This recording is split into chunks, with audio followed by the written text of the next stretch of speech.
சத்குரு ஐயா அவங்க வாழ்ந்த குடில் பக்கத்தில் பார்த்தீங்கன்னா ஸ்ரீ ஆதி விநாயகர் அப்படின்னு விநாயகரை பிரதிஷ்டை பண்ணியிருக்காங்க. அந்த விநாயகரை சுற்றியும் 18 சித்தர்களையும் பிரதிஷ்டை பண்ணியிருக்காங்க. குறிப்பாக இங்கே இன்னொரு விஷயம் இருக்குது, என்ன அப்படின்னு உள்ளே வந்து பாருங்கள், அப்போ உங்களுக்கு தெரியும். இப்போ பாருங்கள், ரொம்ப அழகாக 2 நாகரோட விநாயகரை பிரதிஷ்டை பண்ணியிருக்காங்க. விநாயகரை சுற்றி தான் பார்த்தீங்க அப்படின்னா 18 சித்தர்களும் இருக்காங்க. ஒரு ரொம்ப அழகான ரம்யமான ஒரு சூழலில் இது அமைஞ்சிருக்கு. இங்கே உள்ளே வந்தாவே ஒரு பாசிட்டிவ் வைப்ரேஷன் இருக்குது. நான் உள்ளே வந்தால் ஒரு விஷயம் இருக்குது முக்கியமானது அப்படின்னு சொன்னேன் இல்லையா, அதை பார்ப்போம். ஐயா அவர்கள் உட்கார்ந்த கல் இதுதான், சரிங்களா?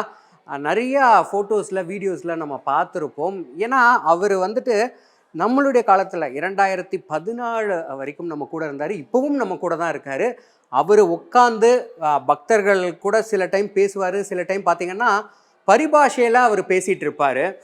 உதாரணத்துக்கு சொல்லணும் அப்படின்னா, நம்ம கேப்டன் விஜயகாந்த் அவர்கள் பார்த்திங்கன்னா ட்ரீட்மெண்ட்காக அவர் உடம்பு சரியில்லாமல் வெளிநாடுகளுக்கெல்லாம் போயிட்டு வந்துட்டு இருந்தார் இல்லையா, அப்போது பறந்து போகிறான் அப்படின்னு சொல்லியிருக்காங்க. எப்படின்னா பரிபாஷையை கேட்டு. அப்புறம் சில தினங்கள்லேயே பார்த்திங்கன்னா அவர் உயிரிழந்தார் அப்படிங்கிறது தெரியும். அந்த மாதிரி நிறையா விஷயங்களை முன்கூட்டியே ஐயா அவர்கள் சொல்லியிருக்காங்க.